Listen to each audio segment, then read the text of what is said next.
Hello friends, मैं आपको बता रहा हूँ कुछ बेसिक क्वेश्चन 10th का मैथ स्टार्ट करने से पहले। देखो, मैंने ये क्वेश्चन ये 9th वाले स्टूडेंटों के लिए भी बहुत लाभकारी रहेंगे क्वेश्चन, क्योंकि ये जो 9th का मैथ है एनसीईआरटी का, उसमें से 2.1 में से मैंने ये क्वेश्चन लिए हैं। तो अगर आप ये क्वेश्चन देख लोगे तो आपकी पूरी एक्सरसाइज क्लियर हो जाएगी। साथ साथ जो 10th के स्टूडेंट हैं उनका बेस क्लियर हो जाएगा। तो देखिए यहाँ पे क्या पूछ रहे हैं कि निम्नलिखित व्यंजकों में कौन कौन एक चर में बहुपद हैं और कौन कौन नहीं है। कारण के साथ उत्तर दीजिए, अपने उत्तर देने। ठीक है, तो यहाँ पे हमें क्वेश्चन दिया है 4x² माइनस 3x प्लस 7। तो ये हमें बताने हैं कौन कौन एक चर में बहुपद हैं या नहीं है, वो भी कारण के साथ बताने हैं। तो ठीक है, देखिए क्या लिख लेते हैं। यहाँ पे लिख लेंगे समीकरण 4x² माइनस 3x प्लस 7 में x की सभी घातें पूर्णांक हैं। में x की सभी घातें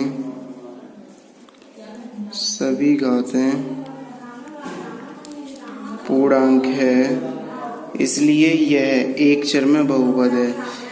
इसलिए यह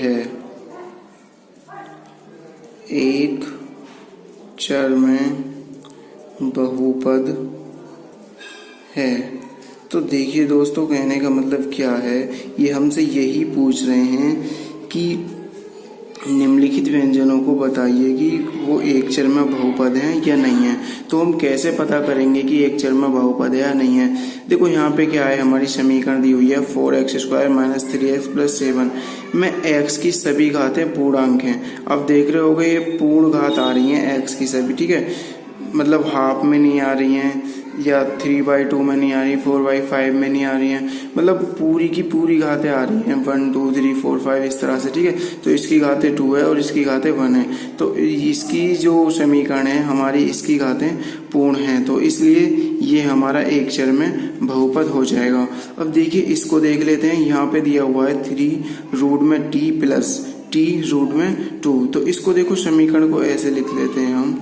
समीकरण 3t की पावर यहाँ 1/2, जो रूट की वैल्यू होती है वो 1/2 होती है। ठीक है, और प्लस के t रूट 2। तो आपको यहाँ पे क्या पता चल रहा है, समीकरण इतने, ये जो है 3t की पावर 1/2 प्लस t की पावर रूट 2। ठीक है, समीकरण में प्रथम पद की घात पूर्ण नहीं है, अतः यह एक चर में बहुपद नहीं है। एक चर में बहुपद नहीं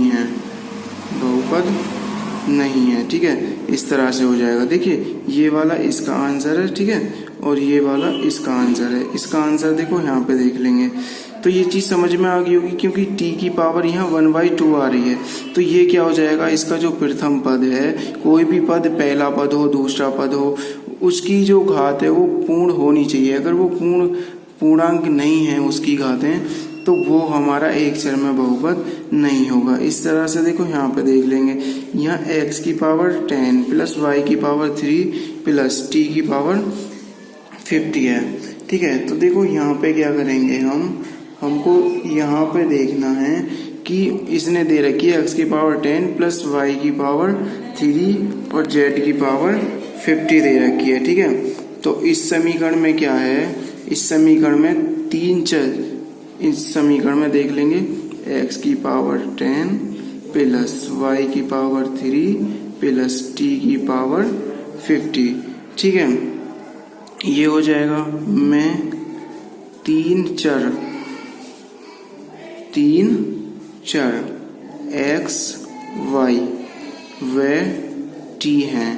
ठीक है, 3 पद दे रखे हैं, इसमें 3 चर दे रखे हैं, इसलिए यह चर में बहुपद नहीं है। इसलिए यह एक चर में बहुपद नहीं है, एक चर में बहुपद नहीं है। ठीक है, तो देखिए दोस्तों, मैं आपको दोबारा से बता रहा हूँ, ये हमसे कह रहे हैं कि निम्नलिखित व्यंजकों में कौन कौन एक चर में बहुपद हैं और कौन कौन नहीं है। तो हमें क्या देखना है कि अगर हमारी घातें पूर्णांक आ रही हैं तो हमारा एक चर में बहुपद होगा। यदि हमारी घातें पूर्णांक नहीं आ रही हैं, अपॉन में आ रही हैं, हाफ आ रही हैं, तो हमारा एक चर में बहुपद नहीं होगा। अगर पूर्ण घात आ रही है तो एक चर में बहुपद होगा। अब जैसे यहाँ पे देखो एक्स वाई और टी की पावर आएंगी, ठीक है, तो ये भी एक चर में बहुपद नहीं होगा। किसी एक की पावर आती, जैसे एक्स की आती या वाई की आती, तो वो हमारे एक चर में बहुपद होता। तो ये आपको ये चीज़ समझ में आ गई होगी। ठीक है, देखिए दोस्तों, अब हमें नेक्स्ट क्वेश्चन दिया हुआ है, निम्नलिखित में कौन, निम्नलिखित में से, ठीक है, में से प्रत्येक में एक्स स्क्वायर का गुणांक लिखिए। तो देखिए गुणांक हम कैसे पहचान करते हैं, मतलब ये कोएफिशिएंट पूछ रहे हैं हमसे, ठीक है, इंग्लिश में कोएफिशिएंट बोलते हैं। तो यहाँ पे देखो एक समीकरण दी हुई है हमें 2 + x² + x, ठीक है ना, ये हमें यहाँ पे समीकरण दी हुई है। तो इसमें पूछ रहे हैं कि x² का गुणांक क्या होगा। तो देख लेते हैं, पहले क्वेश्चन को उतार लो। 2 + x² + x में x² का गुणांक, x² का गुणांक 1 होगा। देखो 1 कैसे होगा, यहाँ पे हम देख लेंगे x², ठीक है, इसका गुणांक, मतलब इसमें 1 में, मतलब x² में कितने की मल्टीप्लाई हो रही है, 1 की हो रही है, तभी तो x² हो रहा है। अगर यहाँ पे 2 की होती तो 2x² नहीं होता, तो इसका कोएफिशिएंट कितना हो जाएगा, 1 हो जाएगा x² का। ठीक है, अब इसी प्रकार से यहाँ पे देख लेंगे इस क्वेश्चन को। यहाँ पे कह रहे हैं 2, ये हमें क्वेश्चन उतार लेंगे, 2 - x² + x की पावर 3। देखो हमने खाली हमें x² का ही कोएफिशिएंट निकालना है, x² का गुणांक निकालना है। तो यहाँ पे x² का गुणांक कितना है, यहाँ पे देखो माइनस लग रहा है, वैसे तो 1 है लेकिन माइनस भी लग रहा है। तो यहाँ पे कह देंगे 2 - x² + x की पावर 3 का गुणांक -1 होगा। ठीक है, -1 हो जाएगा। ठीक है, जो भी मतलब x² के साथ जिसकी गुणा हो रही है वो ही उसका कोएफिशिएंट होगा। अगर x की पावर 3 की बात करेंगे, इसका कोएफिशिएंट यहाँ पे 1 होगा। ठीक है, इस तरह से हमारे कोएफिशिएंट भी आप निकालने सीख गए होंगे। ठीक है, अब नेक्स्ट क्वेश्चन देख लेते हैं, निम्नलिखित बहुपद में से प्रत्येक बहुपद की घात बताइए। तो इसमें देखो बहुपद की घात पूछ रहा है, तो बहुपद की घात कैसे निकालते हैं। देखो क्या करेंगे, हम क्वेश्चन को उतारेंगे, 5x की पावर 3 + 4x² + 7x में, इसमें देखते हैं अधिकतम मतलब हाईएस्ट घात कितनी है। जो हाईएस्ट घात होती है उसी को हम कह देंगे कि ये बहुपद की घात है। तो इसमें हाईएस्ट घात कितनी आ रही है, 3 आ रही है, ये 2 है, ये 1 है इसकी पावर। ठीक है, तो सबसे ज़्यादा जो पावर आएगी वही उसकी घात होगी। तो इतने में, ठीक है, इतने बहुपद में प्रत्येक बहुपद की घात, तो 5x² + 4x² + 7x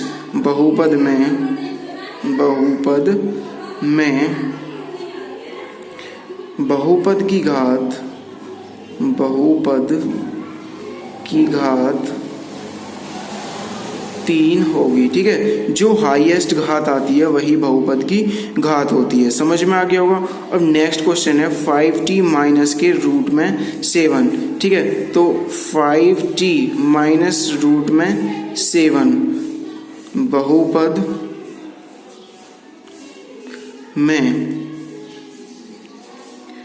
बहुपद की घात, देखो आपको पता चल रहा होगा इसमें हाईएस्ट पावर 1 आ रही है। ठीक है, तो यहाँ पे बहुपद की घात क्या हो जाएगी, 1 होगी। ठीक है ना, मतलब 5t - रूट 7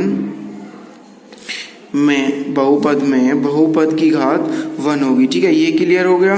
मतलब इसमें यही देखना है कि हाईएस्ट पावर क्या आ रही है वही उस बहुपद की घात होगी। जितनी पावर ज़्यादा होगी उसी को हम बहुपद की घात कहेंगे। ठीक है, अब नेक्स्ट देख लेते हैं हम नेक्स्ट हमारा क्या है, देखो यहाँ पे कह रहे हैं बताइए कि निम्नलिखित बहुपद में कौन कौन बहुपद रेखीय है, कौन कौन द्विघाती और कौन कौन त्रिघाती। ठीक है, तो हमें इसमें बताना है कौन सा बहुपद रेखीय है, कौन सा द्विघाती है और कौन सा त्रिघाती है। तो उसके लिए हमें क्या करना होगा, हमें क्वेश्चन को चेक करना होगा। जिसकी पावर अगर 1 आ रही है तो वो हमारा रेखीय बहुपद होगा, अगर पावर 2 आ रही है हाईएस्ट पावर तो वो हमारा द्विघातीय होगा बहुपद, और अगर घात हमारी 3 आ रही है तो वो त्रिघातीय होगा बहुपद हमारा। ठीक है ना।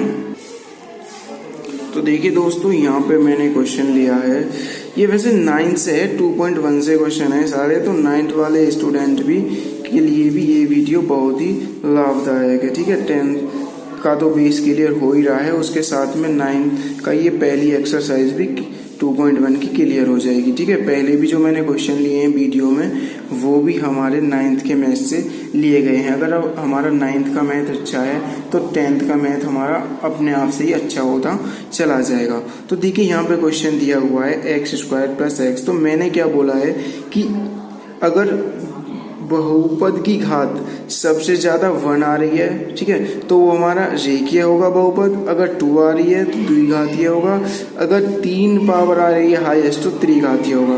तो यहाँ पे देख लेते हैं x² + x।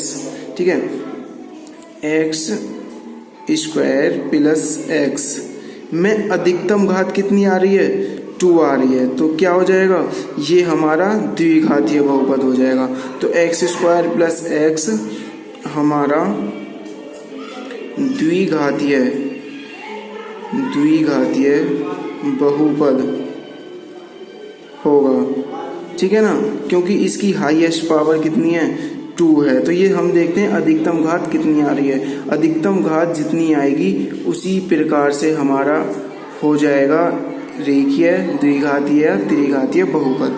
अब नेक्स्ट क्वेश्चन क्या है हमारा, x - x⁻3। तो आपको इसमें दिख रहा होगा सबसे ज्यादा घात कितनी आ रही है, 3 आ रही है, तो ये हमारा बहुपद क्या हो जाएगा, त्रिघातीय हो जाएगा। ठीक है, हमारा त्रिघातीय बहुपद होगा। ठीक है, तो ये हमारा कैसा बहुपद हो जाएगा, त्रिघातीय बहुपद हो जाएगा। अब नेक्स्ट क्वेश्चन है हमारा y + 4। तो इसमें अधिकतम घात कितनी आ रही है, देखो इसकी पावर 1 है। ठीक है, जैसे ये लिखा होता है y x, तो इनकी पावर हम 1 होती है। ठीक है, तो हमारा क्वेश्चन क्या है, y + y² + 4।